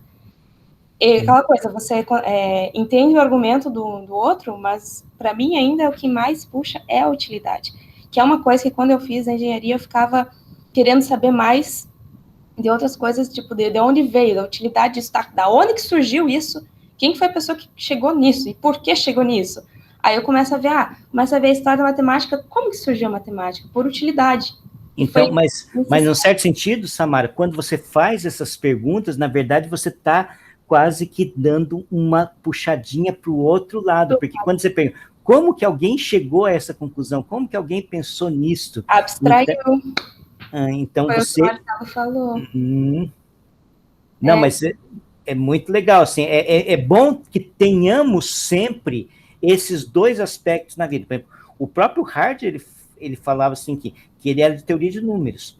Na época dele, ele nunca ia imaginar, por exemplo, que números primos, isso é importante na questão de codificação de códigos, não só de código, como de criptografia. A criptografia que você faz hoje uma compra, você põe o número do seu cartão na internet por causa de números primos. Então, e você pode ter certeza que ninguém vai roubar seu número de cartão, porque você tem uma segurança que tem números primos gigantescos, tem faturação. Então uma coisa que era pura, de matemática pura e teoria de números, que acabou dando origem à vazão a coisas que realmente trazem utilidade prática. Mas, por outro lado, quem pensou naquilo não estava preocupado com segurança de internet, não no começo, não naquele... Quem pensou sobre essa coisa de usar corpos finitos, ou você pega um corpo que é um ZP, quer dizer, um corpo que é basicamente tem P elementos, que é o Z cosentado pelos múltiplos de um primo, e como que a estrutura de corpo desse conjunto pode gerar coisas que levam a uma coisa que envolve segurança de internet. Então, ou então, por exemplo, a parte de códigos, que transmissão por exemplo, o satélite que está passando lá em Saturno mandou uma foto, quer dizer, que são um monte de pixels, então são um monte de sinais eletrônicos, elétricos 0 e 1, que está viajando pelo espaço e vai passar por meio de chuva de asteroide, por nuvens e tal, e vai chegar aqui já com todo quebrado, e você tem que recobrar aquilo e tem que reconstituir a fotografia que ele mandou. Então, quer dizer, ele teve que ter um monte de informação redundante para que mesmo que você perdesse informação no meio do caminho, você conseguisse recobrar. E isso, na verdade, é a álgebra linear de espaços vetoriais sobre corpos finitos também. E como é que esta álgebra linear gerou um negócio tão complicado assim. É legal pensar sobre isso, assim. Só 2 exemplos para dizer assim, que às vezes a gente está... A própria aplicação, ela não é a preocupação inicial de quem estava fazendo matemática. O Léo tinha levantado a mão e o Marcelo podem falar. Eu só ia adicionar outro exemplo, que a própria computação, né? O Turing não estava nem um pouco preocupado em criar um computador, ele estava querendo computar funções entre os inteiros positivos, só isso. Apesar que o Turing tem toda aquela... Não é bem assim, né? O Turing, ele tem uma história... Quando ele foi criar o computador lá para a guerra, para derrotar os nazistas, ele já estava estudando, ele já tinha o conceito de máquina de Turing abstrato na cabeça dele. Sim. Tá. Uma fita com números que você faz skins. Essa era a ideia principal. Ok. O Samara, você ainda está com a mão levantada? Eu acho que eu te cortei. Você queria falar mais alguma coisa? Não, professor, eu só esqueci de baixar a mão mesmo. Tá bom. Tava cansando o braço, ainda bem que o professor avisou. Tá bom. O Léo também tinha levantado a mão? Nossa, eu tô numa viagem aqui que você não tem ideia, porque tá muito difícil. Eu nunca tinha parado para refletir sobre isso. Sobre convencer alguém. Porque eu acho que assim, se eu tivesse num bar, eu teria que estar sóbrio para fazer isso. Mas, tipo assim, se eu tivesse que convencer alguém, eu acho que a primeira coisa é a pessoa quer ser convencida ou não. Porque eu acho que se ela não quer ser convencida, não vai adiantar eu falar nada. Mas, de todo jeito, nesse sentido de quer ser convencido ou não, no seguinte sentido, a pessoa se contenta com a existência das coisas ou ela quer descobrir o porquê das coisas? E aí, se for a segunda opção, aí eu acho que ela tá aberta a ser convencida. Porque isso funciona comigo, por exemplo. Eu não me contento com a existência das coisas. Coisas banais do dia a dia. Por exemplo, estou sentado numa cadeira, como que a cadeira saiu do primeiro material, do primeiro polímero e chegou até a minha casa? Eu gosto de saber eu sou curioso nesse sentido. E aí, eu acho que a matemática, eu vou falar eu acho porque eu posso estar errado na justificativa, tá aí para explicar muitas coisas nesse sentido. Então, por exemplo, se você se contenta em simplesmente usar, vamos colocar uma coisa do dia a dia, o seu GPS, se você só se contenta em usar seu GPS, acha útil e tal, mas não quer saber de onde vem, beleza, eu acho que essa pessoa não quer ser convencida. Agora, eu chego na pessoa e falo, olha, você sabia que a evolução até da tecnologia, da ciência, até chegar no nosso celular, no nosso GPS, e mostrar o caminho, e mostrar trânsito, e mostrar um monte de coisa, só chegou nesse nível por conta da matemática, aí se eu perceber que a pessoa tá se interessando e tudo mais, aí eu tentaria convencer. Então, nesse sentido, agora eu vou colocar ali na divisão. À primeira vista, então, de primeira, assim, quando tem o primeiro contato com a matemática, ela é linda. E aí, não só no que diz, também diferenciar, né? Às vezes, para as pessoas que não estão fazendo curso de matemática, a matemática é bonita por conta da sequência de Fibonacci, girassol, e começa a viajar na maionese, e conjunto de Mandelbrot, essas coisas, eu acho que a beleza vai além de fractais. Só que, quando eu vejo, por exemplo, um vídeo sobre um assunto matemático e eu não entendo nada, e geralmente é assim que acontece, quando eu vejo um assunto pela primeira vez, isso me deixa curioso, eu acho bonito. Eu acho bonito não entender algo e ver a utilidade daquele algo. Então é sempre assim, na minha opinião, estava muito difícil para mim poder dividir as coisas.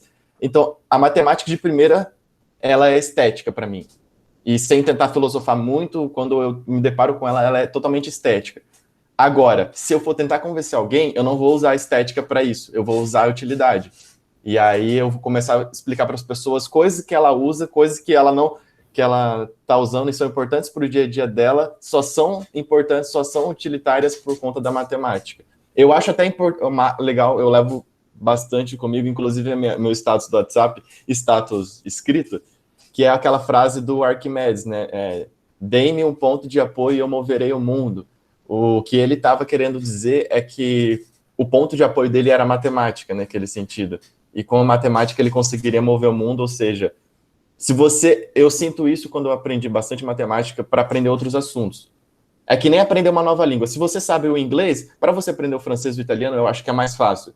E aí, nesse caso, o inglês é a matemática para mim. Eu aprendendo bastante matemática, eu consigo aprender bastante física, aprender bastante história, aprender bastante filosofia, porque eu já estou me deparando com um assunto que já é complexo por si só. E nesse sentido, ela abriu minha mente para aprender outras coisas. Então, ela acaba sendo mais utilitária do que estética, porém estética de primeira vista. Sim. Olha lá, 3 pessoas, o Tiago, Beatriz e a Lívia, quem que quer começar a falar? Pode ser, sei lá. Alguém abre o microfone e começa a falar. Vamos lá. Tá. Eu vou falar. Tá, fale, então, pode falar, Lívia. Eu vou seguir um pouco na linha do Léo, que na hora que você separou os dois, isso me pegou bastante, porque eu acho que eu não consigo dividir a matemática entre utilidade e estética. Eu acho que ela é os dois ao mesmo tempo, e o que me pega muito, assim, o meu pai, ele gosta muito de matemática, mas, ao mesmo tempo, eu acho que a matemática, ela é um pouco elitista, talvez. Eu não acho que é simples você chegar e entender a matemática. Você pode olhar e a questão dela ser bonita também vem com o tempo. Então, você vai vendo as coisas e falando, nossa, mas isso é lindo. Às vezes é lindo porque, de certa forma, você entende o que está acontecendo ali, nem que isso seja mínimo. Então, há pouco tempo, eu estava estudando Álgebra 2 no meu quarto e meu pai entrou para conversar comigo. Para mim, o que estava acontecendo ali estava muito bonito. Eu falo, cara, era realmente muito bonito, estava muito feliz em estar fazendo aquilo. E ele sentou atrás de mim e falou, que bagunça é essa? E aí, como que eu vou explicar para ele o que é aquilo? Aquilo era útil, mas ele só foi ver beleza naquilo se tivesse uma utilidade para ele. A partir desse momento, começou a fazer um pouco mais de sentido. Então, e existem coisas que ele me pergunta e não adianta eu querer explicar, não vai fazer sentido para ele vai falar, ok, se você gosta de estudar isso, é um problema seu, mas eu não vejo muito motivo, sabe? Então, as coisas geralmente funcionam mais com a geometria, por exemplo, porque você coloca ali no papel e você mostra, e você desenha, e você aplica, e aí isso, para muitas pessoas, fazem mais sentido, e aí eu acho que a estética, ela vem pela utilidade também, essa parte do bonito. Eu também acho que muita coisa a gente faz de bonito ali, porque a gente tá afim, e depois você arranja uma utilidade para aquilo. Falar, tá aqui, então, ó, aí que funciona. Então, Beatriz, eu vou te dar um conselho, já que seu pai viu você estudando Álgebra 2, que é grupos, e aí você fala que geometria... Então, procura um assunto chamado Teorema de Morley. e diz o seguinte: se você pega um triângulo qualquer e trissecta os 3 ângulos, então você vai ter trissecção dos 3 ângulos, eles vão se encontrar, essas retinhas vão se encontrar, e vão se encontrar sempre num triângulo equilátero. E você consegue demonstrar isso usando teoria de grupos. Então, você mistura as duas coisas e vai ser legal. Eu acho que funciona, porque é isso, para ele as coisas se tornam mais bonitas a partir do momento que existe uma utilidade. Fora isso, é tipo, legal, mas não me interessa. Eu vou ver, o Tengan deu uma palestra sobre teoria de Morley uma vez, eu vou ver onde que eu acho essa explicação, assim, usando teoria de números, teoria de grupos para resolver o teorema de Morley. Mas, rapidamente, para acabar, então tem a Lívia e o Thiago. Vamos lá. Ok. Obrigado. Eu acho que se fosse para convencer alguém, eu ia dar a ideia do Leboli mesmo, de começar com a parte útil, porque a parte estética, a parte da beleza também é uma coisa meio filosófica, que o que é belo para mim não é belo para ti, né? Não necessariamente.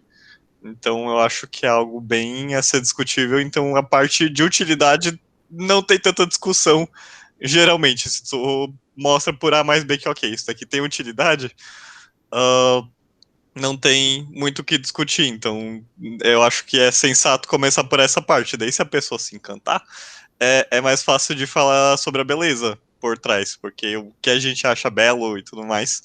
E inclusive eu acho uma discussão bem interessante, porque assim, foi essa diferença entre estar estudando algo sendo útil ou só pela estética, foi uma crise existencial minha do ano passado, que eu fiquei bem, chega no final da graduação, a gente começa a ficar pensando, tá, faz sentido esses 4 aninhos aqui investidos, que, enfim, é uma discussão bem, bem válida, e o que o Leboli falou de, não consigo pensar porque eu nunca tinha parado para pensar sobre com muito afinco, de fato, mas enfim, eu acho que a beleza da matemática também tem, por causa de conseguir tendo as duas coisas, ser útil e também ter a sua parte estética. Eu acho que até dá para separar as duas, mas elas estão muito interligadas, sim. E eu acho que ter essa interligação é o que faz ela ser muito bonita, ser algo que talvez daria para tentar convencer alguém por essa forma também. Tipo, além de ser útil, tu também consegue ver beleza no que tá acontecendo ali por trás. Então, enfim, eu acho que esse é o meu ponto. Ok. Tá certo. Então, Lívia, para a gente encerrar, porque estamos quase no final do tempo. Eu acho que eu vou nessa linha também, de se eu fosse convencer uma outra pessoa, eu ia usar a utilidade, assim, para convencer ela. Por mais que às vezes eu não me convença disso, é meio que assim, às vezes eu me convenço pela estética, mas para convencer uma outra pessoa, eu usaria a utilidade. Então, acho que uma disciplina mesmo também, acho que igual a Bia citou, foi álgebra 2, assim. Eu quando entrei na faculdade, eu pensava muito nessa questão, muito utilidade, assim, eu queria ver utilidade. E eu tive algumas decepções com disciplinas assim que eu pensava, nossa, não aguento mais, não tô achando legal. Mas quando eu vi alguma coisa que, às vezes eu não vi aplicação nenhuma ali, mas para mim era uma beleza de as coisas fazem sentido aqui dentro. Então, o grupo ele é desse jeito, não sei o quê, e aqui eu não preciso nem saber com o que eu estou trabalhando, assim, quais são os elementos, mas só saber quais são as propriedades deles. E eu pensava, assim, para dar errado já tem um mundo que eu vivo, entendeu? Então, assim, eu entrar ali e ver que as coisas davam certo, isso foi uma parte da beleza que me tocou muito, assim, e que eu não esperava até. Eu me sinto uma traíra comigo mesma, porque eu penso que as coisas têm que ser úteis, assim, porque igual eu falei, quando eu vou explicar para alguém, inclusive, uma vez eu vi o Leboli apresentou um seminário, e eu sempre uso ele, assim, para falar dos quaternios, Leboli, não sei se você lembra, que você apresentou um seminário no PET, falando dos quaternios e da mão lá e tal, e eu uso ele para falar para as pessoas que, às vezes, uma coisa que não faz sentido hoje para a gente pode fazer sentido futuramente. Então, eu sempre tento achar um exemplo, assim, de tipo, talvez hoje o que vocês estão vendo, né, o que eu esteja estudando, enfim, pode não ser útil, mas futuramente pode ter alguma utilidade e tá, assim, na sua rotina. E também, por outro lado, eu penso muito será que as coisas têm que ser úteis, assim? Será que tem que ser a finalidade das coisas ter essa utilidade? Assim, eu li um texto também, porque, né, na licenciatura, os alunos perguntam por que eu estou estudando isso na escola, né? E é uma pergunta que, se você parar para pensar, às vezes você só está aprendendo aquilo, entendeu? Não é para você sair da escola e utilizar na sua vida. E isso extrapola a matemática. Normalmente as pessoas perguntam isso para matemática, mas essa é uma pergunta que também vale para outra disciplina. Tipo, às vezes você aprende coisas em português que você... não, mas é a língua que eu falo. Mas às vezes você não vai usar e perguntar quem que é... Você não está caminhando e pensa quem é o sujeito dessa frase. Então, isso é uma questão assim que às vezes eu penso, não necessariamente vai precisar ser útil para a sua vida, sabe? Você aprende porque você está num ambiente de estudos, você está ali, igual a Lebali falou, às vezes uma porta para que você aprenda outras coisas e vive estudando, assim. Mas a minha cabeça briga muito comigo, assim, as várias Lívias dentro de mim brigam muito nessas questões de como explicar para outra pessoa e até para mim mesma, para eu me convencer de qual lado eu tô. Tá certo. Desculpem, assim, que agora já estamos no avançar do tempo, então só uma coisa, quem ainda não fez, dos que estão regularmente matriculados, quem ainda não fez a sua escolha pelo tema de qual seminário sobre Arquimedes vai fazer, tem que ir lá e se inscrever, tá? Deixa eu ver, quem está aqui? Professor, mas eventualmente vai repetir, né, o tema. Não tem. Ou pode pegar... Eu estava com uma dúvida que é o seguinte, eu posso pegar um outro tema que o professor não citou ali, mas que está no livro? Sim, aquele livro lá está aberto, está em aberto, assim, vocês podem, assim, que assim, os outros temas, assim, que tem pela, como é que chama? Sandry Conner, o contador de areia, que aí ele mais ou menos é uma extrapolação, assim, quantos grãos de areia cabe dentro do universo, é uma coisa, então, assim, para fazer números grandes.